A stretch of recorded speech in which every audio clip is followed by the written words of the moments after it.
the Bike Walk Commission meeting. There we go. Welcome everybody to the Bike Walk Commission meeting for December. We have 5 commissioners. We have a couple members of the public who also have indicated their interest in speaking tonight, and I think it looks like we have a few of them in the attendees already. Business is to approve the minutes from September and November. We did not have a meeting in October because a lot of people were out of town, and in November we forgot to approve the minutes from September. So we need to hold a vote to approve those minutes. Just want to remind everybody that Delene Bird from the city of Norwalk takes our minutes and does a wonderful job. So thank you, Delene. Anybody want to start a motion to approve those minutes? Judd is muted, but it looks like you've made a motion. Anybody want to second the motion? I'll second it. Second. Great, 2 seconds. All in favor? Barb, we don't Aye. have a video. No, I approve. Great. Okay, well, that's all the commissioners we have here today. So the motion passes. Let's move on to public input. So we have a few different members of the public. We have a couple people from Tracy School. Let's start with Tracy School. Let's start with Principal Brush. I think you are here, right? There you are. Hello. I'm here. Hi. Hi, I'm Brenda Brush, I'm the principal here at Tracy. Nice to meet everybody. Thank you for giving me a few minutes tonight. I just wanted to speak a little bit about how I became involved in this whole project. And Chris Mojica is here as our PTA traffic committee representative and a parent here at Tracy. So he's here to also kind of play off what I've been talking about. In the very beginning of the school year, it came to my attention that there are a lot of unsafe areas around Tracy. First, it was not marked as a school zone, which was very surprising to me, given the fact that the school's been here since 1938 or 39. And it seemed like every other school in the district, other than maybe 1 or 2, I think, were marked out as school zones. There's very speedy people coming down the street. Lots of difficulty with the traffic patterns for pickup and drop off, which luckily Jim and Garrett from the city did come and, or what's it, TMP, right? Traffic mobility and parking, am I right? There's the right letters. There's so many acronyms around, I have no idea what means what.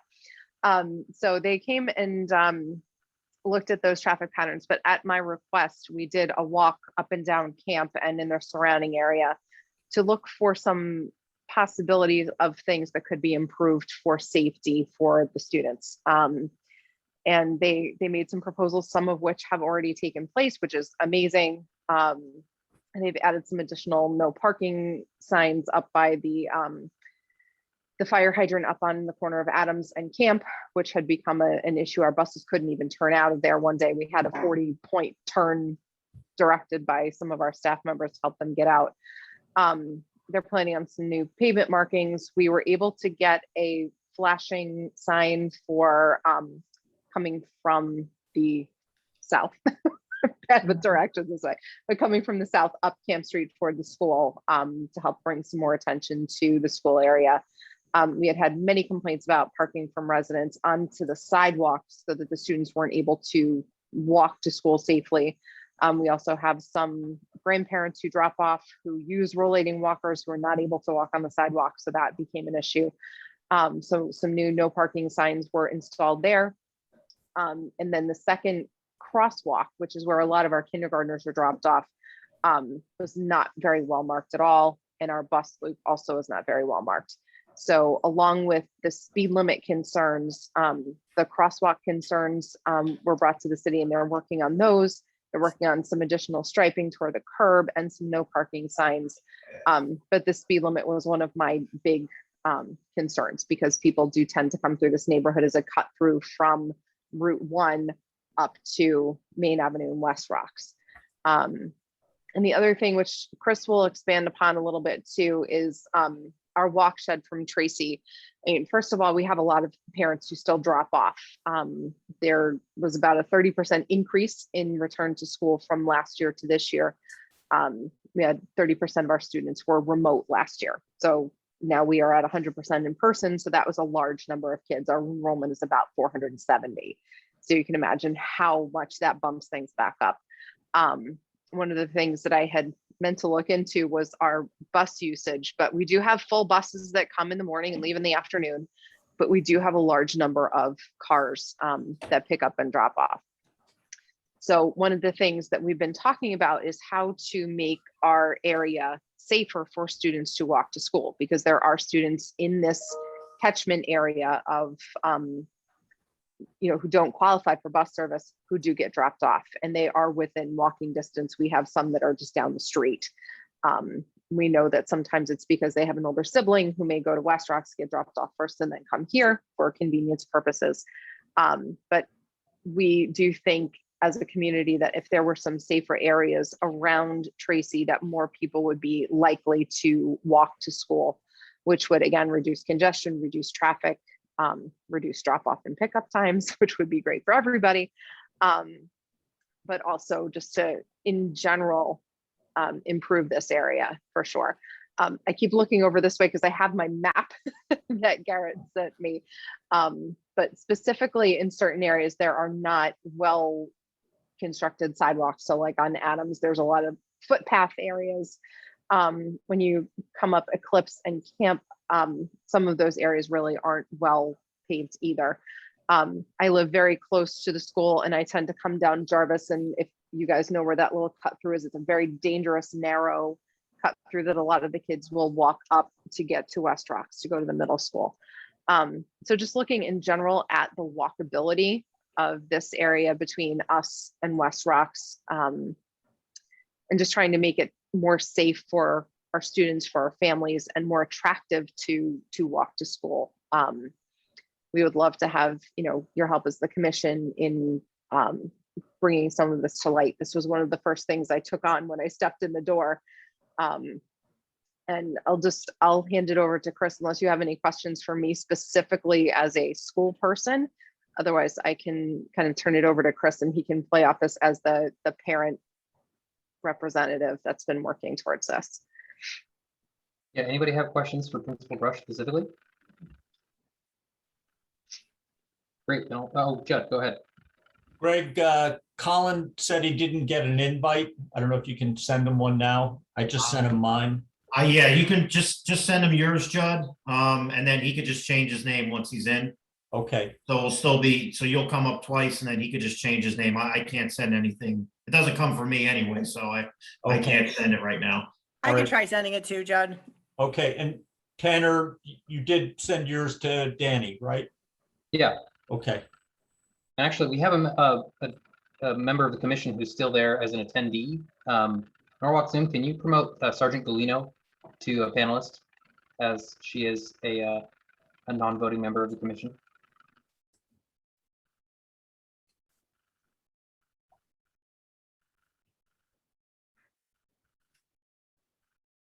I'll assume that ball is rolling. Cool. Yeah, let me turn the time over then to Chris Mojica. Chris has sent me an attachment that I'm going to share on my screen so that you all can see it. But while I get that up, Chris, go ahead. Sure. Thank you for having me and thank you for having Principal Brush on. I appreciate the time. And while Tanner's bringing up the graphic here, once it shows on the screen, you'll visually see a little bit more as to what Principal Brush was talking about in terms of some of the issues when it comes to biking and walking in the area.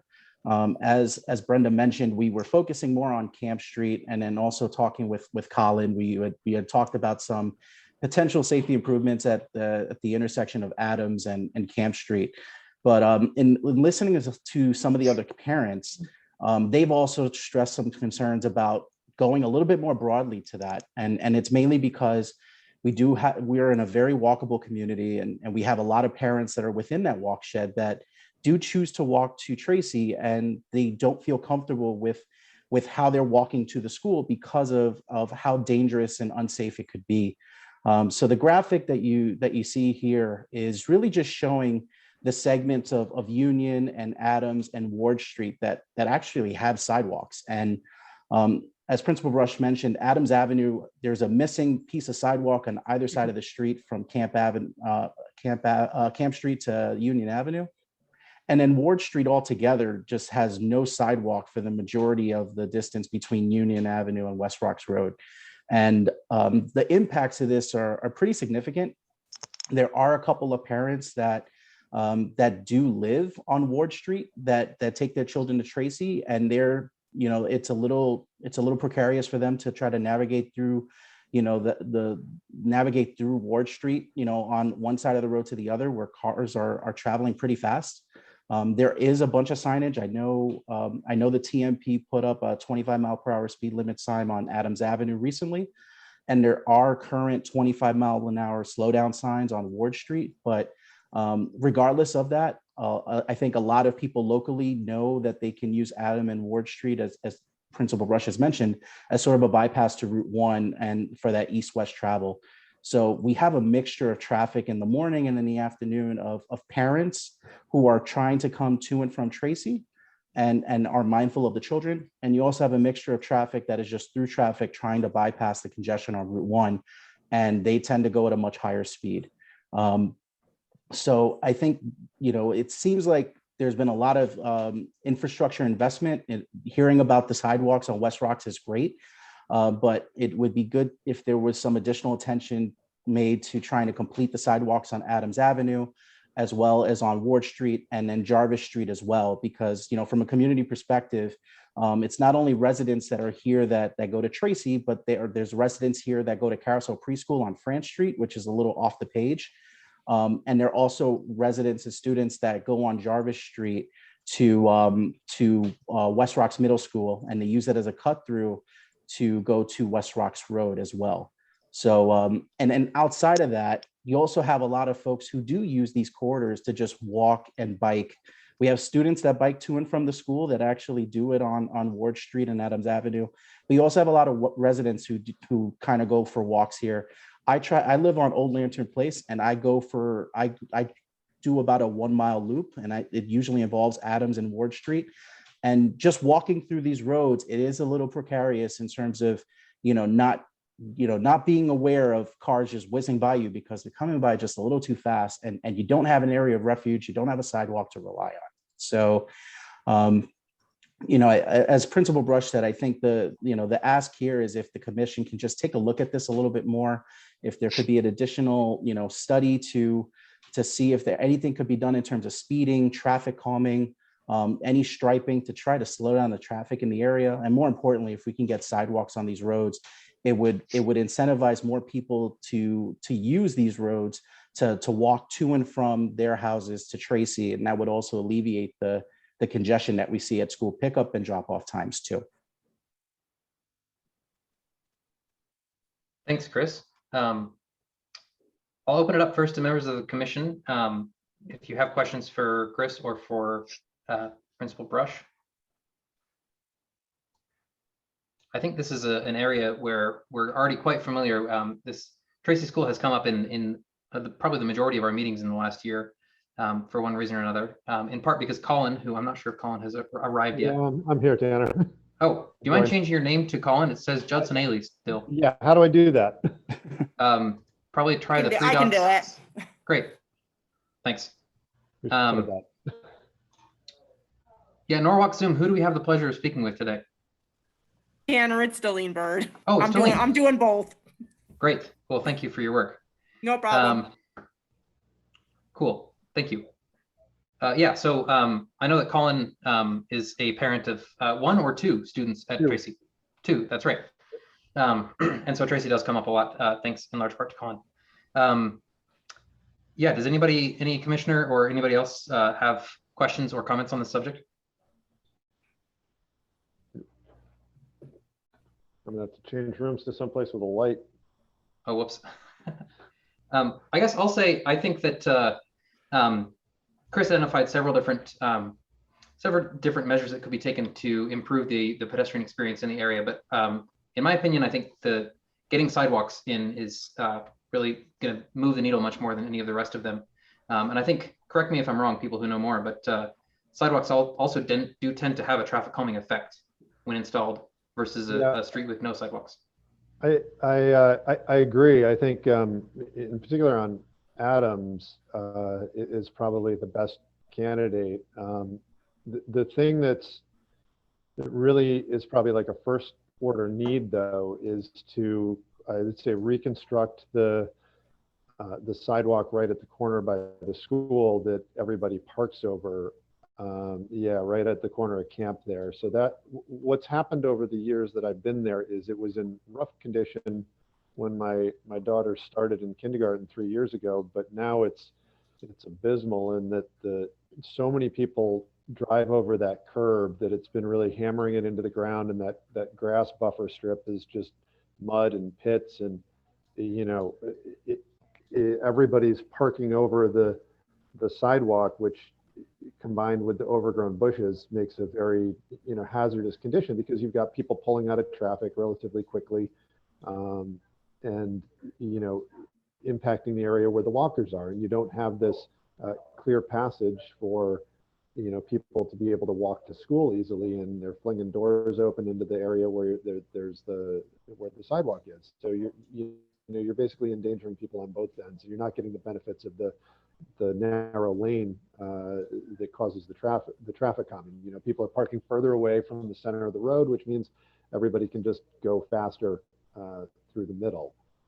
So I think for me, that's a first order need, is addressing that corner and getting something that'll get the cars in the street. Whether that's just installing some snow stakes or something temporarily to provide a very cost-effective, physical barrier that could easily be replaced during the winter season.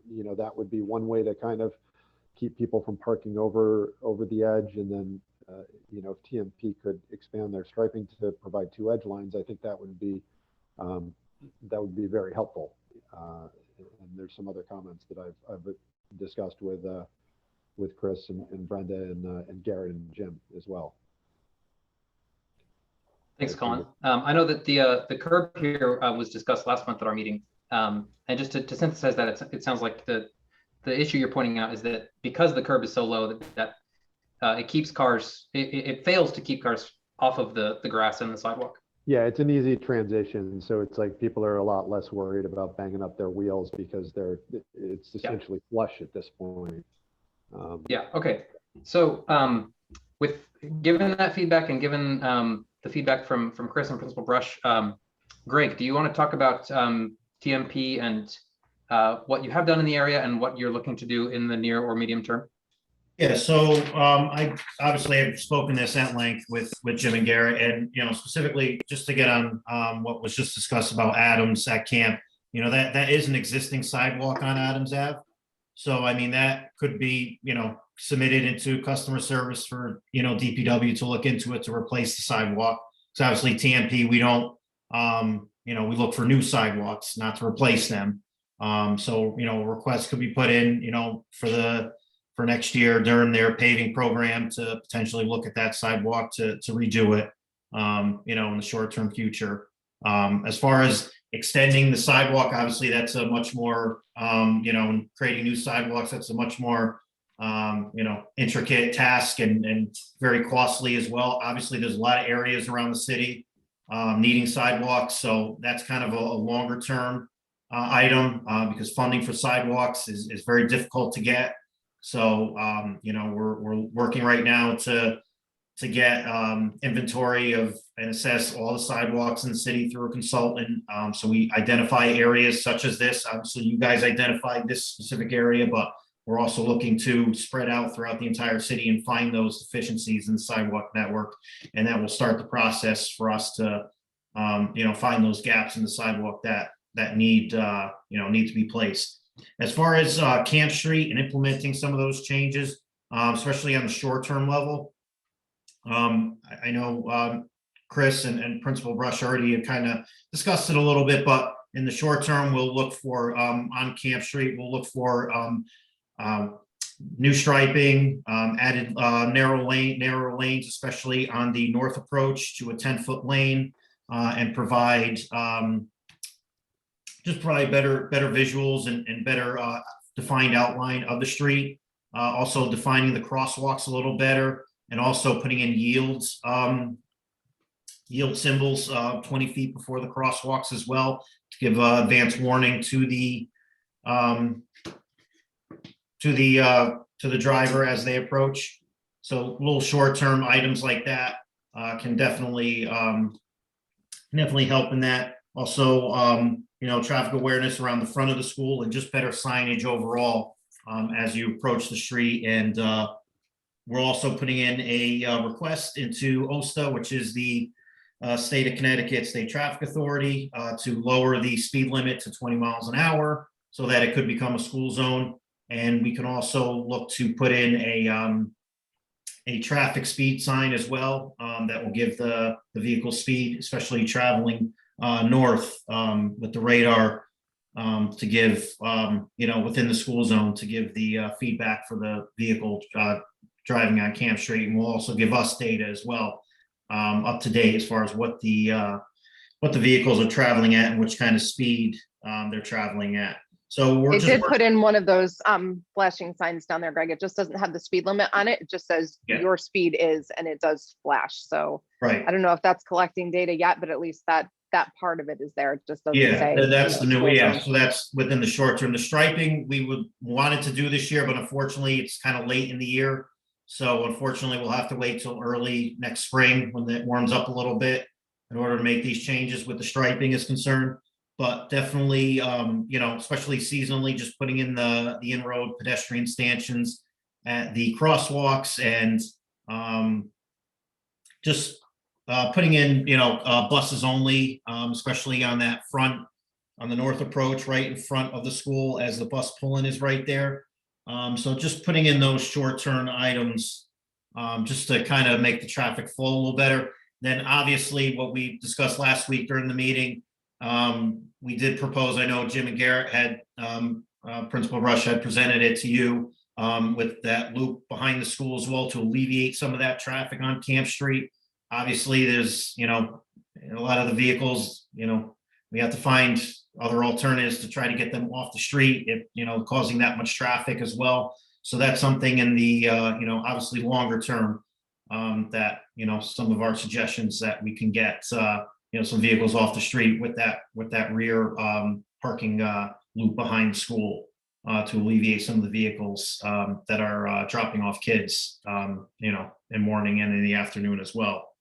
So, but yeah, those are just some of the short-term items. There's obviously various other things, long-term that could be done, by looking at it at comprehensive plan and study and concept designs. But for the short term, these are just kind of the items that we're going to look to implement.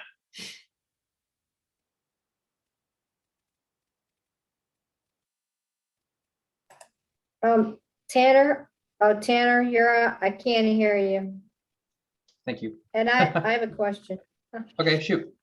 No, Greg, thank you. And thank you for the people from Tracy. I actually cut through there myself and it's right around that time of dismissal and it is a mess.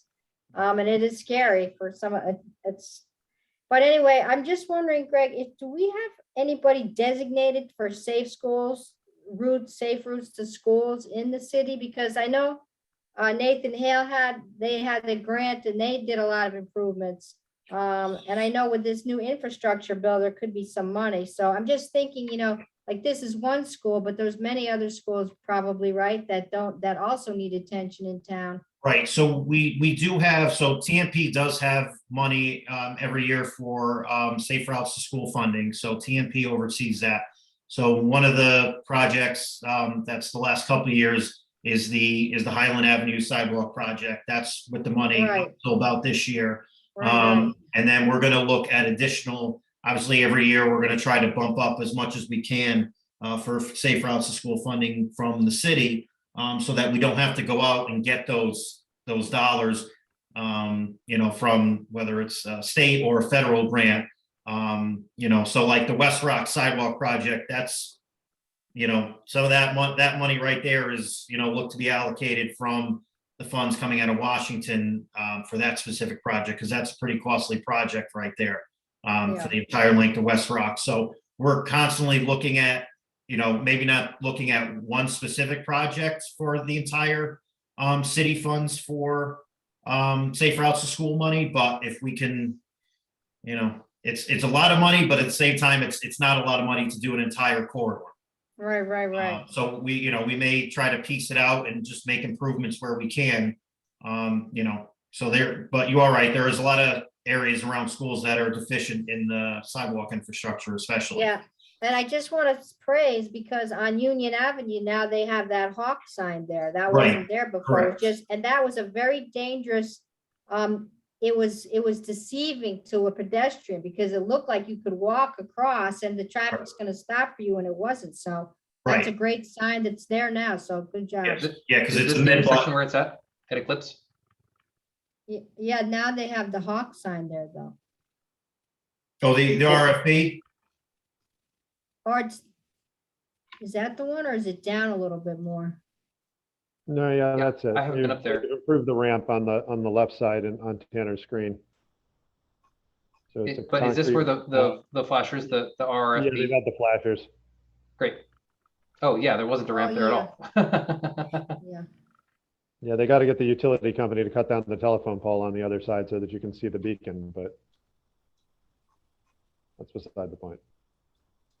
So, Greg, it sounds like, as far as the curb goes, DPW is the people to talk to. Am I as good as anybody to start the thread with them about the curb there at Camp and Adams? Yeah, because I mean, it's the existing sidewalk, so I mean, there is a concrete sidewalk that's there, so you could put a request in the customer service and Well, the concern is about the curb, not the sidewalk. The sidewalk is fine. It's the curb that's the issue. Yeah, but I mean, they're going to need to redo that. right, anyway. yeah, the whole sidewalk will need to be redone. Sure, but they both fall under the purview of DPW. Correct, yeah, because it's a replacement of an existing sidewalk, because that is concrete. Yeah, so is there a more effective person than me to contact them? No, you could put it in as, you know, Great. you're as a resident and you know, bike walk chair, you're submitting you know, request for a sidewalk. Okay, then I will take that as an action item. As far as sidewalk work, as I've said in previous meetings, I and I think the whole commission are really looking forward to this citywide sidewalk audit that's going to be done, so we can identify all the places in the city where we're missing sidewalks. But in the shorter term, like as you mentioned, we are already identifying some of these places, and in particular, some high priority ones like this one right next to the school. Is there any avenue by which we can prioritize stuff like this that we have already identified? Well, I mean, so we are aggressively putting together, you know, concept designs for sidewalks, because it's not as easy as just going out and just saying, yeah, put a sidewalk here, obviously. So there is some investment even before infrastructure is installed to look at surveys and look at the existing layout of the street and see if there's any neighbors that are going to be impacted on their land, especially. So That's what's going on in Rowayton, right? That you presented on maybe a couple months ago. yeah, so I mean, that's just, like I said, that's just more of a feasibility plan to see if sidewalks are even feasible in this area. But you're saying that something like that would have to be done around Tracy School, like. on Yeah, Adams. correct. Yeah, just to make, because, you know, we need to make sure where the correct right of way is. We don't want to, you know, build a sidewalk and find out later that it was actually on somebody else's property. You know, there might have been a reason why that sidewalk wasn't extended, or we just need to do our due diligence, and Mhm. it's part of the design process, and also getting funding for it as well. You know, it's And gonna, that funding could come from either a grant or from budget from the Common Council. Is that right? Or is there another? yeah, I mean, source as well?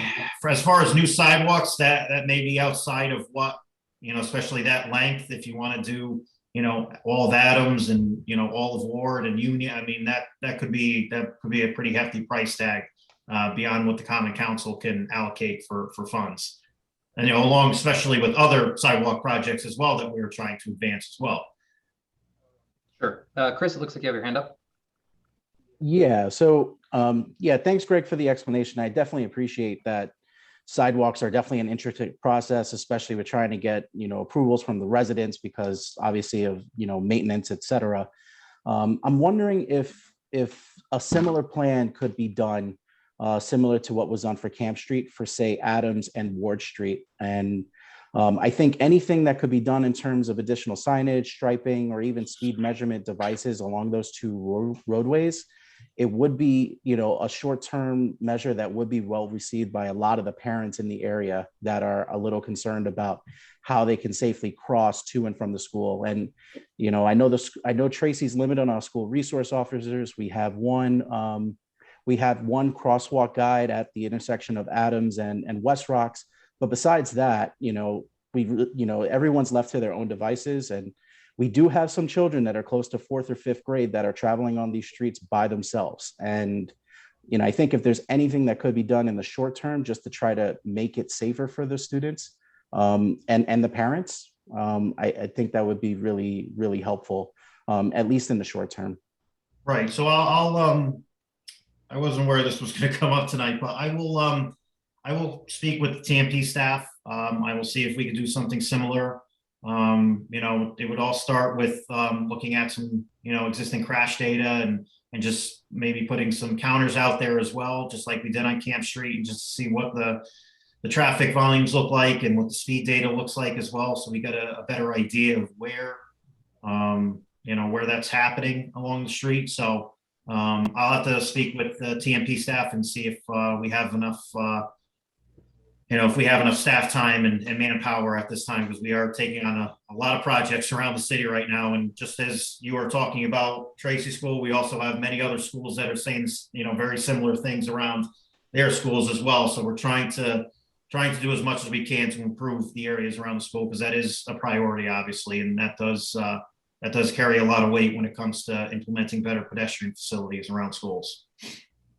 All right. You Thank know, you I guys for your just- time. I have to hop off. I'm sorry, but thank you for giving me the time to speak tonight. And Chris and Colin, we'll catch up after. You can fill me. Thank you. Thank you so Sounds much. good. All right. Thanks, Good night, Brenda. Thanks, everybody. Principal Brush. And we need to move on to the next agenda item pretty soon, but Chris, you can go ahead. Tanner, can I just ask one more question? Yeah, Chris raised her hand first, so we'll let her go and then you.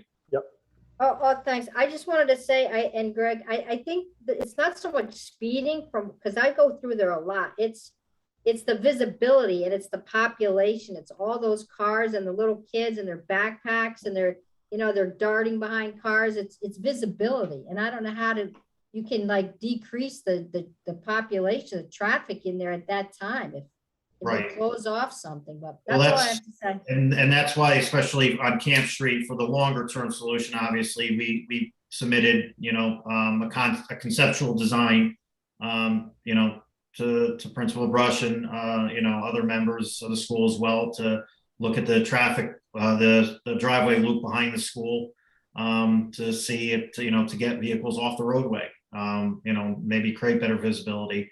The tough part is it's tough to take away on-street parking, especially for a lot of these residences. So it's something we'll have to take a more comprehensive look at and see what the best short-term solutions would be. Yeah, Greg, my question was kind of building on one of Christine's questions earlier, and I just wanted to clarify. It sounds like you have a budget line item for the safe routes to schools?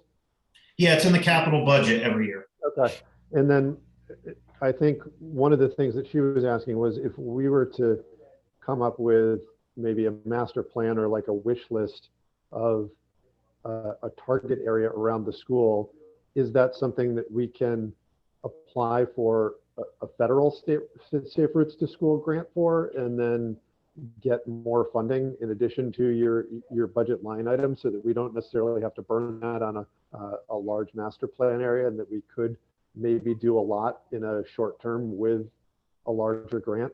So there isn't any more federal Safe Routes to School funding anymore. It's fallen under a different funding source now from Washington.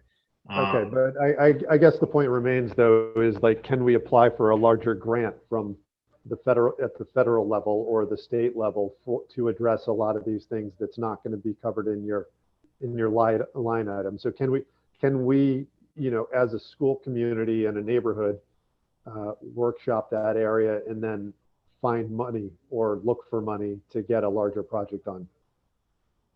I mean, we are, like we talked about, we are doing the comprehensive study for the sidewalk, so we are gonna find those deficiencies. Yeah, We no, are, Greg, it's really, I don't want to cut you short, but I don't want you to just waste time talking. It's really a yes, Right. no. So is there money available in Washington for a larger? we don't know. I mean, everyone's saying there's a lot of money coming out, but we don't have, there's nothing official that's coming out yet that X amount of dollars is coming out now. We're just getting as prepared as possible with all these projects that, we have backed So and you- data backed and that we Right, can go so you're forward. saying that there, it's not possible ever at this point? I'm not saying it's not possible ever. I just, off the back of my head, I just don't know, I can't say that this specific grant is coming out of Washington tomorrow. I don't know. Right, but Washington would be a source of funding? Typically? Well, That's potentially, what there's Greg always, is saying that like. there's if always the a right grant Came potential. out. Colin, there's always a potential for money coming out of Washington. Okay, well, then that's an answer. So we Yeah. could come up with a plan and a wish list, and we could look for Yeah. a grant from the feds or the state, Yeah. right? Yes. That's all I'm looking for. Okay. You're making it sound like that's not a possibility. No, I'm not saying it's not a possibility, but I'm saying we can't just put a Okay. list together saying, yeah, we want a sidewalk here, send it to Washington, and we want to get a sidewalk here. That's No, not. I'm talking about a larger plan, Right, right? I mean, that's what you said. It's like. you right, but can't then do- for a larger plane, you have to hire a consultant, Right, but. which costs money, which the city will have to pay for more than likely. Right, but- I'm just okay. saying, Greg, you're getting way off track here. and I'm this not is- getting, how am I getting way off track? You said a plan together, you gotta hire a Because consultant. because you're obfuscating the issue. It's like I'm talking about the school community and the residents and commissioners talking about a focused study area and coming to the city with a wish list of That's items. fine, yes, Then- you can Then put you that can hire together, a consultant to try and put that together, and we can work all together to try and get a grant. You're that's making fine. it seem like that's an impossibility. I'm not saying it's a I possibility. mean, maybe I'm the only one that's hearing that, but I'm hearing a lot of circular talk about how nobody knows what's going on in Washington, and that's not something you can do, and I don't know, and Colin, I'm not saying that. You asked me if there was funds coming out of Washington starting tomorrow. I don't know. no, I didn't. I mean, Safe Routes to School sorry. Yeah, I so, hate hey, to pick up- it's Colin, all right. I I'm I done. just sent you some updated information. It is because of this new infrastructure bill, it is in transition, these funds. I just read about it. So, I completely understand that, Yeah. but typically, everybody talks about getting grant funding for everything. So it's like, that seems like a very logical. yeah, procedure. I- Whether or think not- Can I so too. try and step in and Yeah, work You this can out? get a step on track, that's fine. So, Greg, I think that what we would want as a commission is we would want to see if there's a way that, as a commission, that we can help by finding additional sources of revenue, whether that's going out and looking for grants, or if we can be helpful by kind of putting together this master list of concerns or a list of spots that need attention, in order to grow the pie of available funds. Like, there's only a fixed amount of funds available from the city, and typically it seems like a very common strategy is to take those funds and amplify them by finding outside funds. And so I think, Colin, correct me if I'm wrong, but I think that the request is, can we help in that process? Is that a potential avenue to get more funds? And if so, can we help?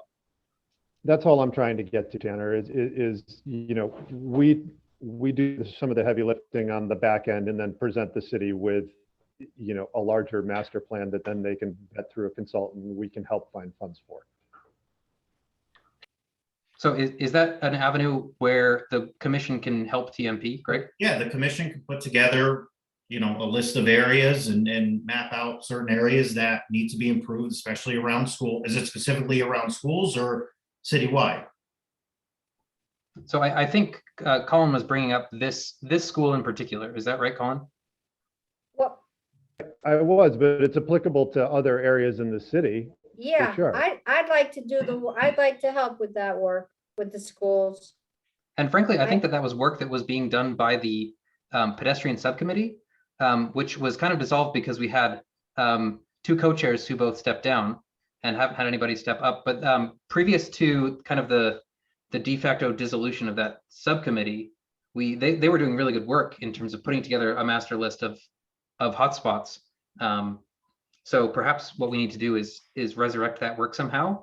How exactly would, is that what would be most helpful, Greg? Is just like a master list of hotspots, of That's concern fine. spots? Yeah, that's fine. That's fine. And you know, like we talked about, like we're doing the sidewalk inventory. That's going to be part of the process. I don't want to, you know, if we're already doing it, at least we'll find out where these deficiencies are already. We're having a consultant do that. So if you guys want to go out and look for other deficiencies, whether it's crossings or you see sightline issues or sign issues, then by all means, you can provide us with recommendations. Yeah, okay. So I think that historically we have done that, and we've brought them kind of piecemeal, you know, one or a handful at a time. We bring them to these meetings monthly. Is there a more efficient way to do that? In particular, in order to get them from the state of like, this is a complaint that we've identified to, this is something where we are going to get extra money to work on. I mean, just, yeah, I mean, when we do this, yeah, I'm saying we do this almost every month, you know, you guys, you know, or I get emails about, you know, deficiencies and how we can address them. So we can definitely address that with anything that you identify. Any of the commissioners want to get together and discuss these deficiencies, whether it's one school or, you know, multiple schools at once, then that's fine. We can piecemeal it out. So maybe then let's try to do this better than we have before in when it comes to Tracy School, and maybe go from there. We have a couple of comments though. In particular, Teresa, do you want to go ahead? Sure. So I just wanted to make a suggestion that when you're compiling the list of like, as you say, Tanner, hotspots or potential areas for improvement, I would just recommend that you include some sort of quantitative data. So back the pedestrian committee, we had done surveys, but we had also done an analysis of the crash data that is publicly available. And then, you know, so I guess, you know, you just have to point to non-subjective, you know, reasoning, right? So whether it's, you know, consensus around a public survey or information around, like to Greg's point, a sidewalk inventory will show you very clearly where gaps are, and crash data or traffic data on speeding and that sort of thing will also give you, like, you know, quantitative, a way to compare different areas of the city so that it's not just about you know, the discussions that happen here. You know, we want to be able to point to why those areas that are of concern to you are, you know, objectively, you know, should be high on the priority list, if that makes any sense. Yeah, that makes sense. Would you suggest that that the commission gather that quantitative data, or that we go to a city agency like TMP or somewhere else and ask them to come up with it? Well, I think a lot of TMP is doing a lot of that work already. That's part of all this work that they've done for their connectivity grant application and all that sort of thing. So, I mean, there are priorities out there, and it's just a matter of, I mean, I feel like, to Greg's point, it's this kind of a cyclical discussion, right? Where there is a long-term plan with quantitative data and an analysis out there. And so then we can talk about other smaller pieces, you know, the crash data. I know Greg is probably into that in the traffic analysis. It goes into the planning from TMP as well. So if there's some other way for you guys to highlight the areas that you're talking about, whether it is, you know, maybe it is, you know, survey data from the communities and the school communities in that area or something like that, I think that would just go a long way, rather than just, you know, showing what seems like obvious stuff on a Google map of, you know, areas that are problematic, but being able to compare that to a lot of the other areas for improvement in the city, I think would really be helpful. Yeah, absolutely. So I think this kind of gets at the heart of a bigger question that I've been chewing on for months now, and that is, what exactly is the role of the Bike Walk Commission? How do we support TMP and other city agencies, but most especially because we work with TMP the closest? What is our role? It seems to me like the most natural thing, given that we are just an advisory commission and that we're composed of volunteers, and this isn't our full-time job, that we could bring qualitative feedback, you know, whether that comes from us personally or people that we interact with in the city because we live here. You know, we invite people to give public input, like Chris and Principal Brush, and Audrey also has an item here in a minute. I haven't forgotten about you, Audrey. But we take this qualitative feedback and we bring it to TMP, at least to the extent that it pertains to a TMP project like new sidewalks. And that then people within TMP add the quantitative reasoning and then write the grant. Does that seem reasonable, Greg, or is that not where you see the distinction? Yeah, I mean, we are, so like, you know, speaking of Camp Street, it is something that was brought forward. We are making short-term improvements, and we will look to improve it on a, you know, on a longer-term improvement basis to see what we can do.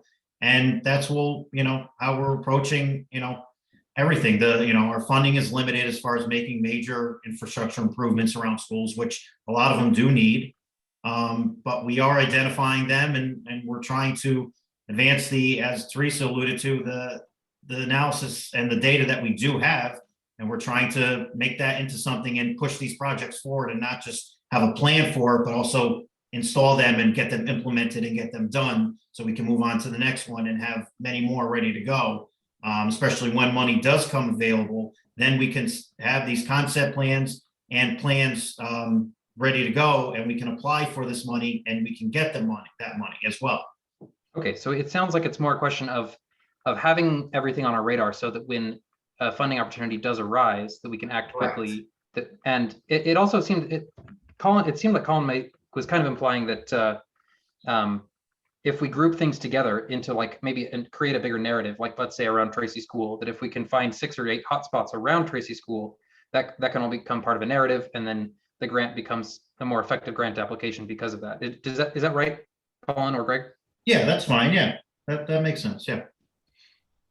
So I guess I'm back to my original question.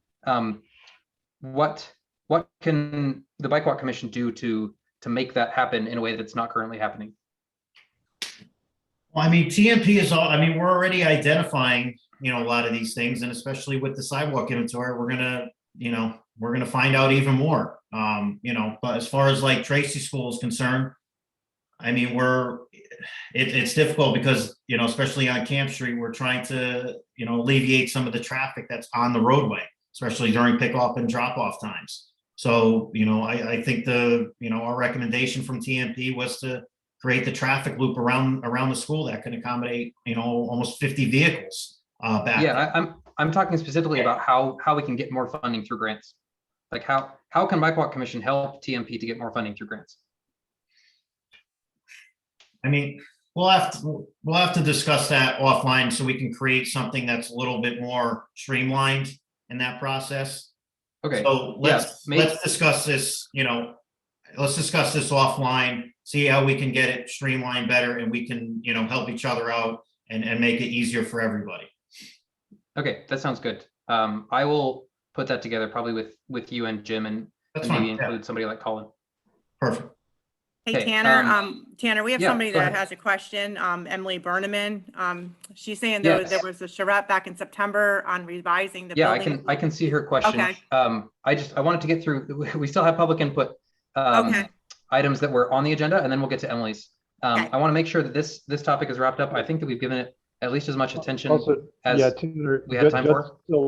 Judd's still locked out. Something happened when I jumped in off of his invite. Oh. If Deline, he's an attendee, if he can be promoted or. Yeah, Deline, Yeah. can you promote Judd Ailey back to a panelist? Yep. Thanks. It looks like Sergeant Galino got lost again too in the attendees. Okay, any more burning questions or comments on the topic of Tracy School? Otherwise, we'll move to Audrey. Great. Audrey, you have the floor. Hello, everyone. It's nice to see you after a long hiatus. Before I introduce the matter on the agenda, the pedestrian committee did create a PowerPoint presentation. I know Greg has a copy of it. I think Tanner does as well, where Barbara Meyer Mitchell did the bulk of the work, identifying problem spots around all of the schools and problem spots also on state roads, sort of an overview, bird's eye view of the entire city where there were pretty much. But to Teresa's point, there were 2 studies that she referred to in her PowerPoint where the problem areas were that come from the studies. One was done with school parents in 2019, and the other one in 2020 was a survey of city residents, how they were moving around during the pandemic. And a lot of information came from both of those studies that were created by the Health Department, Teresa and Julia Green. So those were applied to the PowerPoint. That is a tremendous resource.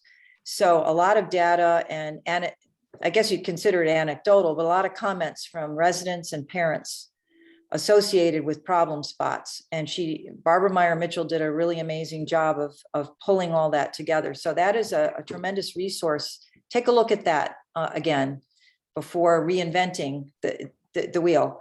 I wanted to talk today about, I was introduced to the chair of the Fairfield, Connecticut Bicycle and Pedestrian Committee. They are at the pleasure of this first select woman of Fairfield. They are not a commission yet because the ordinance there has to be an ordinance to establish a commission. So they're a little behind Norwalk. But I did meet Sarah Roy, her name is, and one of their committee members, and they are very interested in being in touch with the Norwalk Bike Walk Commission. So I think I'll start off by introducing Tanner to Sarah. And, they're very, very interested in more collaborations. They're quite active, have an active relationship with Bridgeport, which apparently is doing some interesting things with bike lanes. Very interested in creating possibly a Fairfield County biking and pedestrian group of some sort, committee, that would have regular conversation and regular relationship with other city and towns that are moving forward on biking and pedestrian issues. So I think this is a really a breath of fresh air. And so if it's okay, Tanner, I'd be happy to introduce you to Sarah Roy of I'd love to connect with her. Fairfield. So one thing that I thought was very interesting, I don't know, it's a real departure in terms of how they work up there. They had at the end of November, during the World Day of Remembrance, which is an international series of local gatherings aimed at bringing awareness to bicycle and pedestrian safety. It was a first time for Fairfield. So they had an event on their town green at their gazebo, honoring victims in Fairfield, Connecticut of pedestrian accidents. And what they did, I don't know if I can share, am I allowed to share screen? As a panelist, I think you can, yeah. Although, okay. Be mindful, we do have a lot still on the agenda. We took more time Yeah, than we okay. had projected. Well, maybe I can Successful. share it with you and you can share it. What they did was they had their first select woman was there. So they had a very top-down, input on this event. They had their first select woman, they had their police chief was there, they had their state representative, and federal Senator Richard Blumenthal was at this event. What they did was they set out 37 pairs of sneakers at the bottom of the gazebo. Some of them were painted red for those who were injured in the last year and white for those who died. And they had parents. So basically it was an activist type of event. And there were 100 people there, and it was in the Connecticut Post. So their way of highlighting pedestrian safety was pretty out there. So to me, that was quite impressive. So I just wanted to bring that to your attention, what another local group is doing to highlight that. I also encourage you, last year we did winter walking safety tips, and the Norwalk Public Library distributed over 1,000 flyers in English and Spanish. Already, if you look at nextdoor.com, people are complaining, I almost hit this lady walking her car, and why are people wearing dark colors at night? So we're going into this season again. So I would encourage the commission to, again, do some kind of public outreach to remind people, motorists and pedestrians and bicyclists, of making their presence known visibly during winter time. So that's all I have to say tonight, and thank you very much. Thanks, Audrey. And again, I do look forward to connecting with the people in Fairfield. I want to learn about the responsibilities that they've been given by the city and the strategies that they've chosen, and to learn about how they've been effective. Great. We do have another input, public input from Emily Berneman.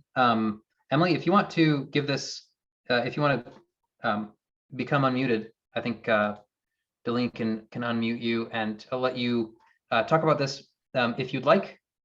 But it's about zoning, and I think I can address this because I did attend that meeting. Yeah, Emily, do you want to speak? Sure. Yeah. So my question was just around the charrette that happened, and I don't even know if I can see. Oh, here it is. My question that I asked was, again, if anyone attended and what sort of involvement there's been. It was like a 5-day thing, and I also attended for a little bit, but I was curious again what kind of input we got on those zoning commission, talks and workshops that they hosted. And again, just like what we can do as volunteers to kind of reiterating the point you made earlier, just like the purpose of the Bike Walk Commission, what else can we be doing aside from like attending meetings like this and voicing our, support and improvement of, walking, biking, public transportation, that sort of thing. So if you have any input on that, I'm definitely open to hearing more. Yeah, so I'll go first because I did attend these meetings. So for context, the city's going through a citywide rewrite of the zoning code.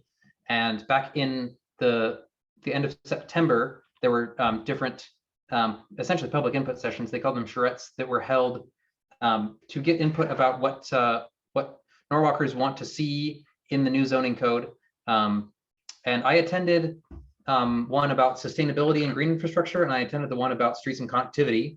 And I gave some input about how we would like walkability and bikeability to be enabled, and to the extent that it's possible in the zoning code, to be front and center in the zoning code. We talked about parking regulations, especially in the sustainability and green infrastructure session.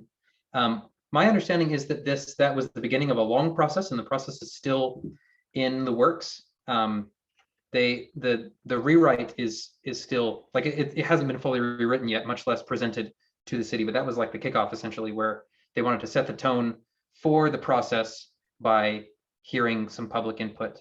Was there anybody else here that attended one of those meetings that has more a perspective to share?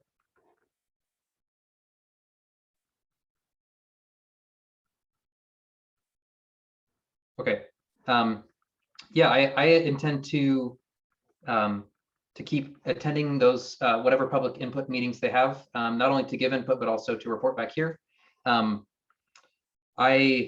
I guess there's one other thing I'm remembering now, and that is that they had kind of a wrap-up session after all the charrettes and presented some mock-ups where they showed, like, based on changes that are possible in zoning, what different areas around the city might look like as a result of the projected changes to the zoning code. One thing they did mention, and again, I'm thinking of this now that I'm chewing on it, they want to considerably simplify the zoning code. So instead of having like 24 zones or whatever we have right now, it would be simplified down to like 6. And they gave an example, I think, of each of the different 6 and different places around the city, and how they might be allowed to grow under the theoretical new zoning code that they would be under.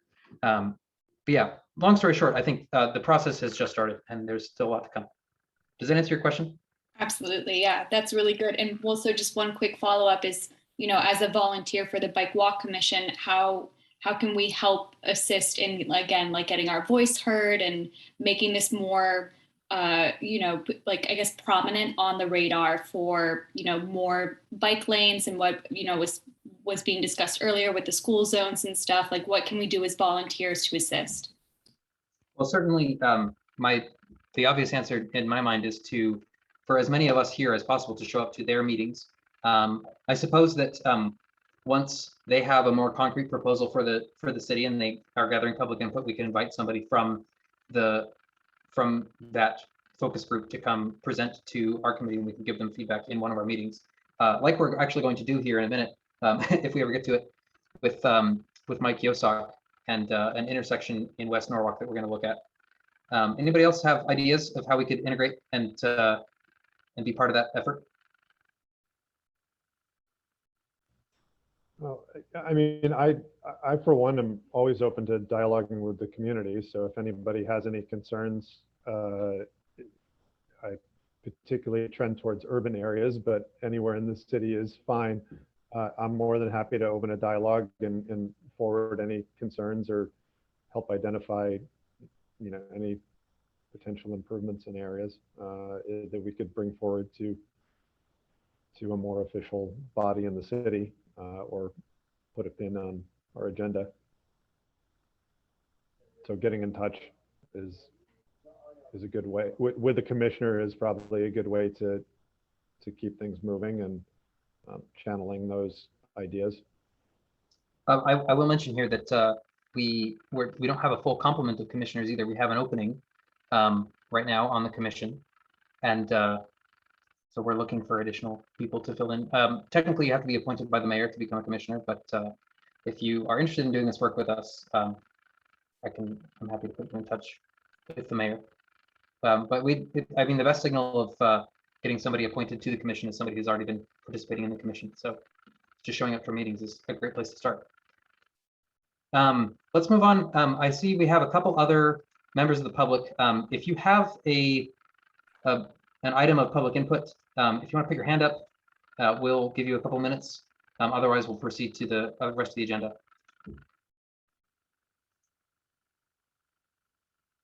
All right, Greg, then I'm going to turn the time over to you. But before I do so, just a time check. It's 7:03. We want to be done by 7:30.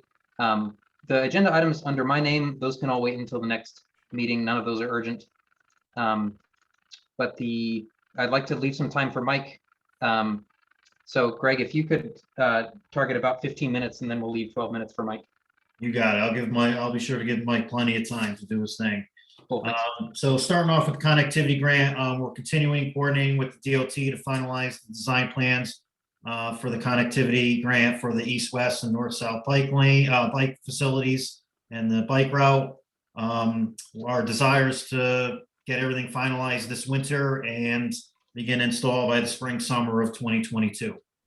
So that's what we're kind of hoping for and shooting for in collaborating with the state to get that done. So next we'll do Ludlow Manor. So right now we're just meeting with local rep. We met with some local reps, John Kides specifically, and some of the local residents, and began discussing the project, especially the ones that will be most impacted by the project. At this moment, we're very early preliminary stages of concept designs, discussing with neighbors and soliciting their comments. And then once we get their comments, we'll hold a public information meeting to solicit additional comments, especially as the concept designs start to come together. So we definitely would, encourage the Bike Walk Commission, all of you, to attend those public information meetings, so you can see the concept designs, I should say, that are put forth. As it, kind of put together right now with VHB, they did do some traffic counts, and specifically they did those traffic counts during the Norwalk Boat Show a few months back, so they can kind of get a good idea of, heavily trafficked day, especially with a lot of boats and trailers being towed in the area, so they can get an idea of turning radiuses and speeding items as well. So as it kind of stands right now, they're looking at a dual roundabout, especially between Calf Pasture and Marvin Street. And again, where Gregory Boulevard, Marvin Street, and Fifth Street all come together. As we're not planning on moving the monument, it's kind of in a bad spot where it stands right now.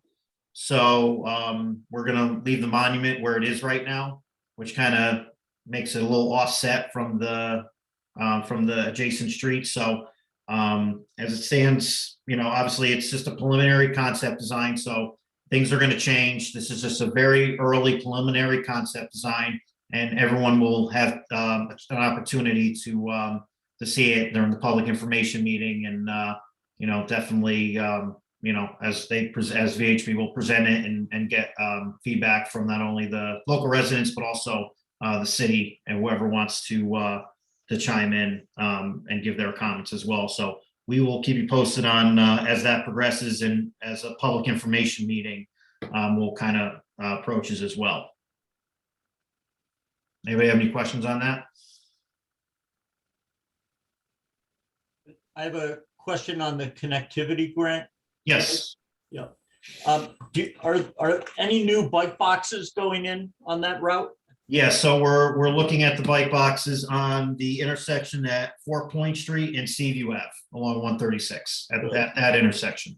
And we're working with the state to get that design kind of narrowed and finalized, before they sign off on it. Is that the only location? Yes, that's the only location where the bike boxes are. Yes. Okay. We could, in theory, add more later? Well, the biggest thing is where the bike lanes are being placed along this route. So obviously it is, pretty long stretch of roadway. So it's about, so for the east-west route, I'm trying to think off the top of my head, there's really no other intersections that are signalized along the route where we have a bike lane along the Route 136 route. It's mainly at stop signs. So there is also shared symbol arrows as well along the route. So that's kind of the main intersection that we put the bike boxes in.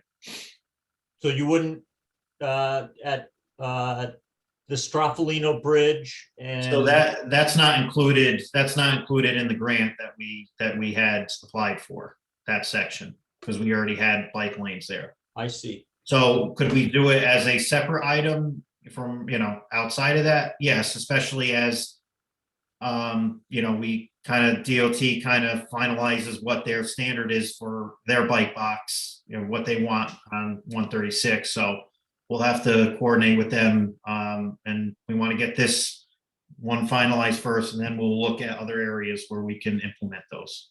Okay. Anything else on those? Yeah, I just on West Rocks. I think go ahead. Are you talking about the striping? Yeah. All right, we'll get to that because we have another item in between that. Okay. So we'll Go talk ahead. about that. So just so we keep in order here. So Tanner, you put on here about the bicycle stanchions, the ped stanchions. Yeah, so for context, this is what we used our budget or part of our budget last year for. We have a small administrative budget for the commission that runs July through June. And so in June of this year, we opted to purchase some pedestrian stanchions. And then I think Greg reminded me that back then we said that the priority was to put them around schools and school zones. Yeah, so we were giving them to the schools and they would prioritize where to put them. So when we receive them, we deliver them right to the schools, to the transportation group for the schools. And I actually spoke with Joanna Zanzivetter today, and I spoke to her last week as well. As of this moment, they obviously have them, but they have not been put out yet by the schools, and she didn't have specific locations of where they were going. So she was going to update me if they have locations. But I'd also be happy if the commission wants to put together a list of locations for those 7 near schools that any of you have, at any of the schools around the city. I'd be happy to share some of those recommendations with her to be where where you recommend them to be placed. So TMP is holding all those now? None of No, them? TMP is not holding them. The schools have them. Oh, the schools have them. Correct. And when we receive them, and because when, they were allocated for the school specifically, and they can identify where to put them, if they so choose, we gave it to them. And but they haven't put any of them They out? haven't put it out yet, no. So, And these are the yield to pedestrian. yeah, it's just the yield middle crosswalk pedestrian signs. Now, usually in the winter time, not good idea really to put them in case it does snow, but, so those are usually a seasonal, item to put out. Is that because of plowing concerns, Greg? Yeah, in case it does, we do get snow and, plows will just run them over and then, they're pretty much ruined at that point. Well, I see. I think as you or DPW said, you kind of need a caretaker for each one. So someone committed to moving it in and out of the street. Correct, and that's why we kind of wanted the schools to kind of allocate somebody, Okay, kind of oversee that, especially if, if it was, an officer or somebody who worked at the school.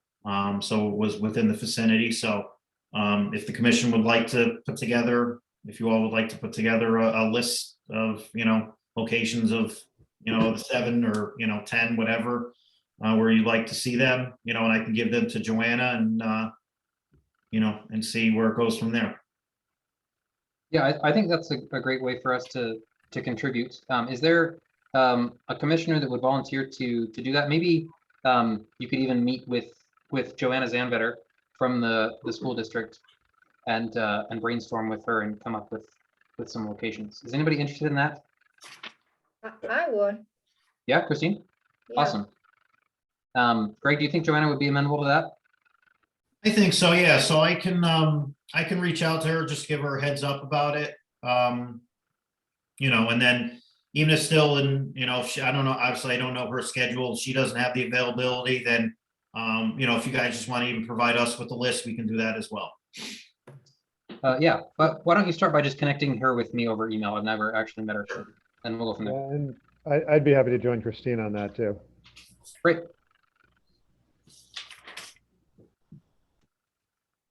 So Greg, can you do that? Can you connect her with me on email? Yes, absolutely. Okay, cool. All right, and then West Rocks. So Yes. for context, last month and kind of over email, also asynchronously, Colin provided some pretty granular feedback about West Rocks, given that there was an upcoming restriping and it got restriped. And I want to thank TMP for including Colin's feedback. In particular, I think the center line was moved so that the uphill stretch has a much wider shoulder to make it easy for cyclists to be there as they're going slower uphill, and then on the downhill where they don't need as much room because they're going faster. We took that room and essentially gave it to the uphill shoulder. Do you want to give me more details there, Greg? So, yeah, so we implemented 10.5-foot lanes on the newly paved road. 10 feet was looked at, but 10.5 feet ultimately due to the horizontal curvature of the roadway. So we, so we kind of stuck with the 10.5 instead of putting 10 in. And we also had dotted extension lines as well put out, and even Colin suggested this as well in his suggestions as well, which we were also aligned with, was putting the extension lines on intersecting roadways to keep the vehicle edge line continuing all the way through, and also for cyclists as well, going through the intersection of an intersecting roadway. They still have to come back and just do a couple of punch list items as well. For the most part, it is striped, but there are a couple items that they still, Garrett and Amy were out earlier today that they identified that they need to come back and just kind of touch on before it's all completed. But most of it is striped and almost completed. And then, obviously moving forward with the West Rocks sidewalk project, obviously that will be something that we kind of want to emulate, especially with the sidewalks implemented, and we want to keep that same overall layout of the street all the way through the entire corridor. So that's something that we want to definitely look at, especially as we look into a concept design for the West Rock sidewalk project and keep that that same pavement layout going through the whole corridor. So Greg, I've got one question about that, and then I think we probably need to turn the time to Mike. Yep. But I think this is a good example of where the commission can provide really detailed feedback about the city, feedback that might be so granular that that TMP, with all the different balls that you guys have in the air, might not see. And I think that it would be nice if we could streamline that as well. Maybe that needs to be part of the conversation that we have offline about streamlining our collaboration. But I would love to see, and some commissioners have told me as well, that we would love to see that sort of collaboration happen more often and more efficiently. Okay, yeah, no, absolutely, especially when new roads get paved and what the new striping layout, could definitely look like, especially if there's a potential for it to change, for traffic calming or better, more shoulder width for bikes, or, we always look to put bike lanes in also whenever a roadway gets paved, if the space allocates for it in its current cross section. Mhm. How far in advance do you typically know before you stripe a road? Well, I mean, once it's on the, a lot of times we don't have a formal striping plan, when a road gets paved like that. So, I mean, obviously there's no paving that's done over the winter time, and, we have the 5-year paving forecast. So each year, we have a good idea of what is getting paved. So, I mean, as long as we have like, a month or two notice at least, obviously, the more time, the better. But I mean, if we know a road's going to get paved, as far as what time of year it gets paved is another question. If it's early in the spring or later in the year, I'm not sure how that's determined, quite frankly. That's kind of a, DPW kind of oversees that, but as long as we know in advance prior to it, actually getting striped, and we can coordinate the schedule for it to get striped. As long as we have it in advance, that's all that's really needed. Okay. Right, how, because, a year ago, we would meet to go over the paving schedule, and you guys put a stop to that. And while West Rocks, it's great, it came out great. The only reason that we knew that it was happening is because Colin lives on West Rocks. It's not, no one from TMP or DPW called the commission and said, hey guys, go look at this. What do you think? And, I think there's a lot of value in us meeting once a month, separate from this, as a subcommittee, or even every other month, to review the paving schedule for an hour. And I know, nobody wants another meeting, but look how much better this came out because you had input from people who are out there. Colin rides that road every day. It's like the argument I made, about Fort Point or Woodward Avenue. I commute by bike. I know what it's like out there. So, I just think there's got to be a better way than us stumbling upon this, as happened in this case. It's not like we weren't aligned with what Colin had said. I mean, Jim and Garrett had gone out once it was paved and did the dimensioning, and if right, we can go less than 11-foot lanes, we're going to do it where we can. So. Yeah, no, I know that, but what I'm saying is, at the last minute, Colin wrote a really great email and said, guys, it's only 6 inches, but if you can move it over 6 inches for someone who's on a bike, and you may not realize that if you're not riding up that hill, those 6 inches made all the difference. And it's great because you incorporated them. But what I'm saying is, we only knew about that by chance because Colin lives right there. So, so my point is I think there's a lot of value that you guys are missing from people like Tanner and Colin and Chris. We all live here. We all ride here all the time. And where could you get better feedback than that?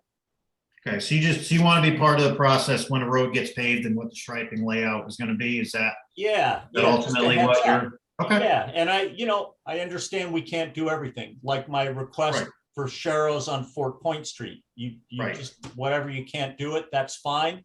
But in particular, Greg, I think. Go ahead, Colin.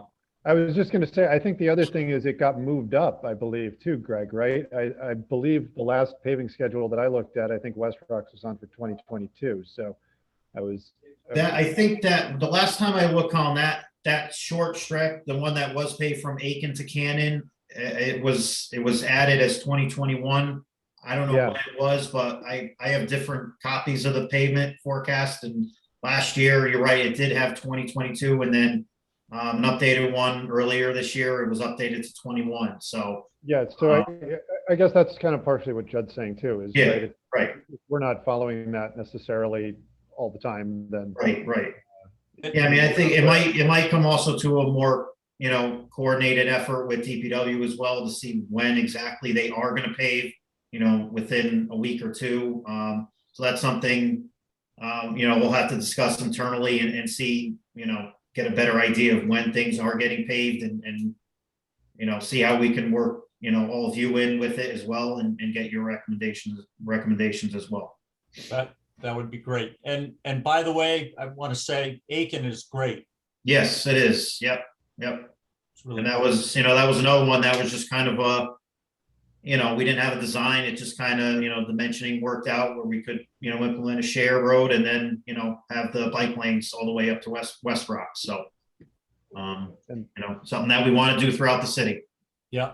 And that West Rocks Hill came out really good, Greg. I think Yes. that's a very big improvement in the shoulder and uphill, especially north of Jarvis. There's that rock outcrop that Right.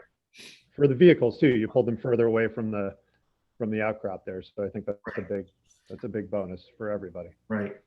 All right. So you want me to skip the bike rack, Tanner, and we'll just go right to Mike? Yeah, I mean, I think that's still in progress, right? We don't Yeah, so have, the bike, so we're talking with Dero, finalizing the design with them, with your recommendations with the hoop style. And we'll have an update for you. Even offline, we can talk about that as well. yeah, just quick for the sake of the whole commission. Basically Judd, Colin and I have worked as an impromptu bike rack task force and have been providing feedback to Greg and TMP about the bike racks that we're continuing to install. I think we updated this last time, but we've got racks in at the South Norwalk station on the New Haven bound side and on the back of the movie theater in South Norwalk. And we're still waiting on, and this is what the racks that we've been advising on at the police department and at the Main Street lot. Correct. Yep. In the Wall Street neighborhood. Yep, So Main that's Street still lot. in progress. Anyway, we've put it off for far too long. I want to turn the time to Mike Yosak. Mike, feel free to go 5 minutes over, even 10 if you need it. But Mike's going to talk about the Highland Avenue Flax Hill intersection that is currently in the public input window. Thanks, Tanner. Last week we had a public meeting on Flax Hill at Highland Avenue, redesigning that intersection. So what I'd like to give you is just a brief annotated presentation on what we had shown the public last week and offered for your review and input.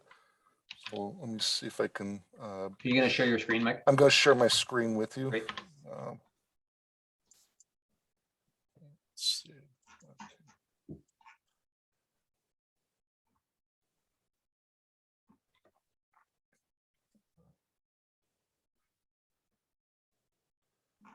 Just give me a second here.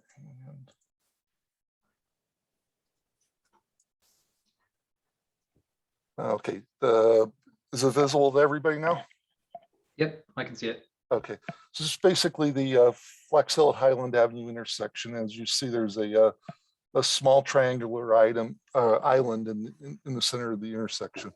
And as we advance the slides here, what really happens is there's a lot of conflict points there. So there's been 17 crashes recorded there between 2016 and 2020 with 2 injuries. And then there was also a fatal crash there in 2014.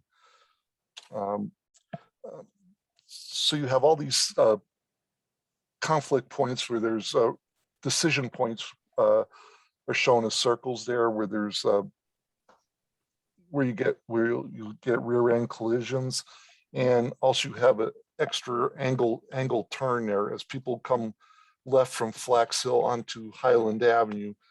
They have to navigate through that island and face the opposing traffic coming north on Highland or going south on Highland. So that's another kind of an uncomfortable point for vehicle to be in. And also you have to turn your head and look at. So a few years ago, we had a presentation on this, and we did a normal T intersection here, and we went out to public comment, and there were some objections of losing the island. They liked the way that it served as a gateway to Highland Avenue. So there's a little sign on the island, right? Right. It says like welcome to Norwalk or welcome to West Norwalk. Yes, that's correct. So basically, there were two major projects that were done. There was a Rowton Middle School Safe Routes to School plan that was done in 2009. And this led to the creation of the first Safe Routes to School project, where we recently redid the sidewalks down by Rowton Middle School and put in some crosswalks. And then also in 2012, we had a Norwalk Transportation Management Plan, where we also, asked the Flax Hill Neighborhood Association. And, it was a common trend with those plans that there were kind of difficulties with that intersection, not so much for the regular residents that live there because they've been used to going through it all the time, but as people new to town or new to that area, it's a very unconventional operation. So we looked at a three-phase process. We had, phase one, which was completed already, phase two, which Greg is working on, and then we were able to get a federal grant for safety improvements at this intersection, and this would, cap out the Flax Hill plans. So as I said before, we had the public informational meeting, and there was many that agreed that there was driver confusion, but they wanted to see some alternatives. So in there, we looked at various options, doing nothing, converting to conventional T, as I mentioned, converting it to T and adding a traffic signal, which I don't think is anybody really wants for that area. It's and alternative 5, we looked at a roundabout, but there's not really enough right of way there to make it work with the turning radiuses of different vehicles that have to get through there, emergency vehicles, fire trucks, even regular delivery trucks and everything. So we came up with a preferred alternative, kept the center island, but in a different configuration. I'm going to skip through some of this stuff because lack of time. Here's the accidents. Most of the accidents were happening during the daytime when school is in session. A lot of them were front to rear, so that's the somebody stopping, waiting for a driver to come through, or not knowing which way to go, and the person behind them, a little bit inattentive, possibly running into their back end. Fortunately, most of them were only property damage, but the ones that happened in the evenings when it's dark resulted in 2 injuries. And here's basically the plan. So this adds another crosswalk to the intersection on the western side of the intersection. It keeps the island, but kind of reconfigures it. Makes it a little bit of a less confusing intersection. And as we went through the information here, there's also a road to the left there, which is a little bit hard to see in here. Westview Lane? Westview Lane, that's correct. And they have difficulty getting out of there, and I can understand why, because Flax Hill kind of backs up at the stop sign. So if they want to make a left turn out of there now, and drivers coming out from Highland on the left side of the existing island, there's some conflict points there. So this kind of gets rid of that. So this has a good possibility of helping them out as well. So that's pretty much what we're looking at, and we have public input open until December 15th on this project. Whether it's favorable or negative, we like to work with the public and hear their input and try to get a better solution to what I think is an island that needs a little bit situation that probably could use a little bit of change. Thanks. Any questions? I'd be happy to answer them. I've got a couple for you, Mike. Sure. First First question is, do you know what the volume is at that intersection? We have about 8,000 cars a day on Flax Hill, and we have about 6,000 on Highland.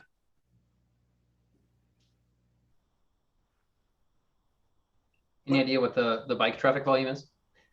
I don't imagine that you track it, but No, I don't know exactly Not what that is. much.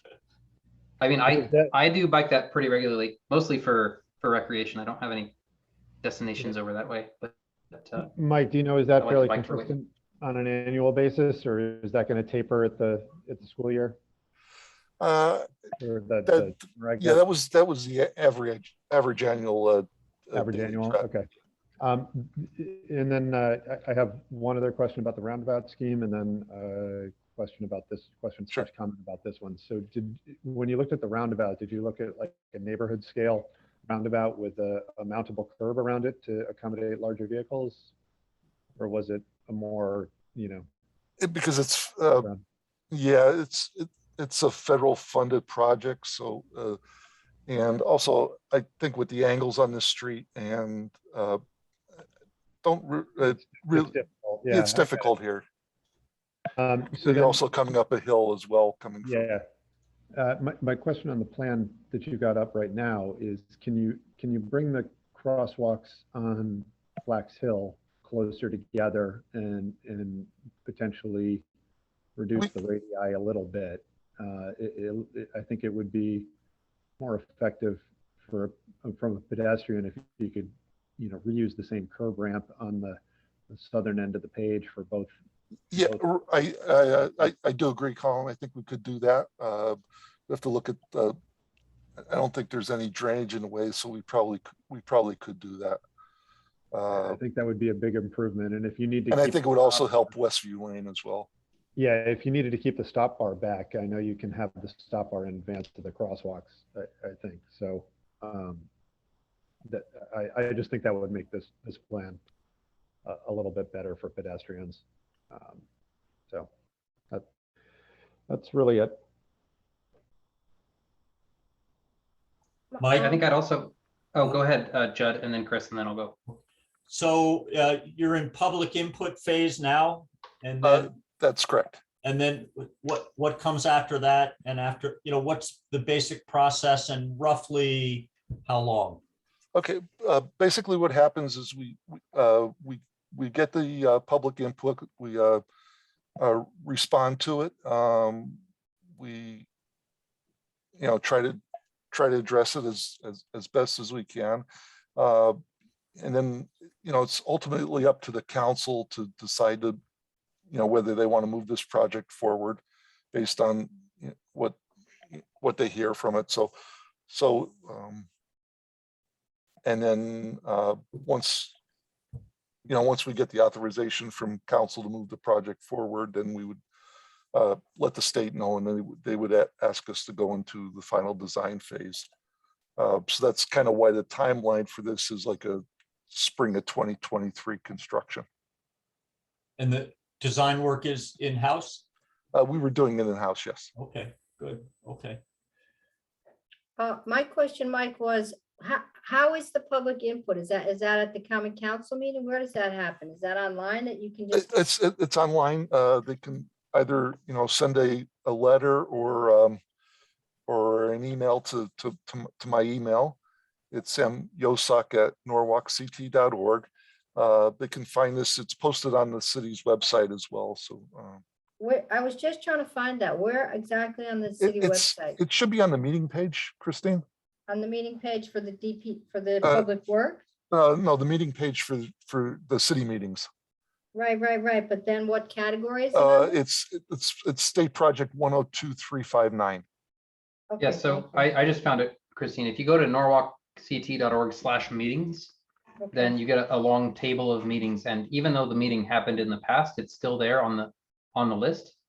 It was Okay. on November 30th, and it's got the agenda, which I imagine is where all the digital assets are, right? Right, this whole presentation and the YouTube meeting is all, anybody's welcome to go there and watch it. Okay, thank you.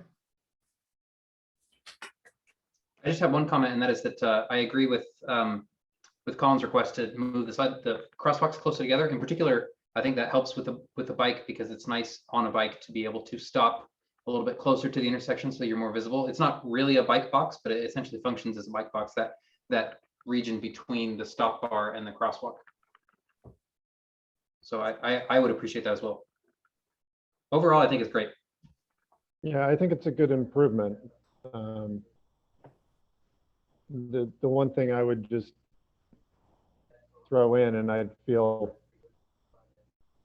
remiss not at least stating it for everybody, is that if you do some quick math and you take the average traffic numbers that Mike gave us of about 8,000 daily and 6,000, you extract that to a year, it's about 2.9 million cars on Flax Hill and 2.2 million on Highland over the course of a year that go through that intersection. So that's a 1 year. And then if you extract that to the 4 years that they're talking about the accident range, that's 11.6 million on Flax Hill and 8 million or so on Highland. That's just very round numbers. So you're talking about 20 million cars, and we've had 17 accidents. So I don't think this is a bad plan, but that's an infinitesimally low percentage of accidents based on the throughput of the intersection. But I think this is a good plan, and I think it improves the intersection substantially, regardless of that. So I think that this is a good project and worth supporting. Yeah, I'll just add, I think just having that additional crosswalk in there is going to makes it all that much more walkable. So you got to factor that into it too. I think the crosswalks also are going to be shorter. Yep. It looks like we're reclaiming some of the asphalt area back to pedestrian area, or at least to non-asphalt area, which will calm the traffic and make it a little more crossable, because the crossings won't be so long. I like the buffer too at the corner, whatever that is. I'll call it the southwest corner. There's some green space there, which is nice as well. So agreed. Sidewalk a little bit back from the corner. It's a good plan, Mike. Thanks. Okay. Any last words? We're 8 minutes over, so I think I will make a motion to. Well, actually, I have a couple quick announcements that are important. But first of all, any last feedback from Mike? Great. Thanks again for presenting that, Mike. Thank you. Find my agenda. Yeah, so we have our next meeting on January 10th, and it is looking very likely. Tanner, Yeah, what's up? It's on the 3rd, not the 10th. That's the first Monday. Yeah, somebody from City Hall reached out to me and asked me to confirm the schedule, and I told them we wanted to do the 10th because the 3rd might for some people be the day off of work that they have for New Year's Day. Okay, all right, so you move, all right. Yeah, so I think that's all that I need to do. If you see it listed elsewhere as the 3rd, let me know and I'll try and get it fixed. I guess we could ask people, would people rather meet on the 3rd? I imagine the 10th would be easier. Yeah, I like the 10th. Yeah, I'll take the 10th too. Great. Okay, then let's go forward with the 10th. The good news I have is that I think that all signs are pointing to a hybrid in-person and Zoom being available at City Hall in room 101. That is all but confirmed, but that came from City Hall. So I really look forward to seeing all of you in person, or at least as many of you as would like to participate in person. I think hybrid is going to be great going forward because it allows especially members of the public to join in flexibly by just joining on Zoom. The reason we've been waiting for so long is because City Hall has been preparing the hybrid technology so that we can hold the meeting in person and have whoever wants to show up in person, but also have the digital half of the meeting, as it were, and that the two halves can really integrate without the people in person feeling like they're not really part of the meeting, or the people digitally also not feeling like they're part of the meeting. It's a hard problem to solve, and City Hall's been hard at work on it. So I hope that and trust that the technology that they've come up with is going to solve that problem well. But more than anything, I'm looking forward to being there in person because it's been way too long. I agree. So that's all I have for announcements. I'm going to move that we end the meeting. Anybody want a second? Okay, I don't know if Judd. you can move. Oh, can I not move? I apologize. Judd, would you like to be the first move? I'll make a motion to adjourn. I'll Colin, you want a second. second? Great. All in favor? Aye. Great. Okay, Night, thanks for everybody. joining, everybody. We'll see you on January Thank you. 10th. Yep. Oh, Have Sergeant a good Zelino, night. see ya. Bye.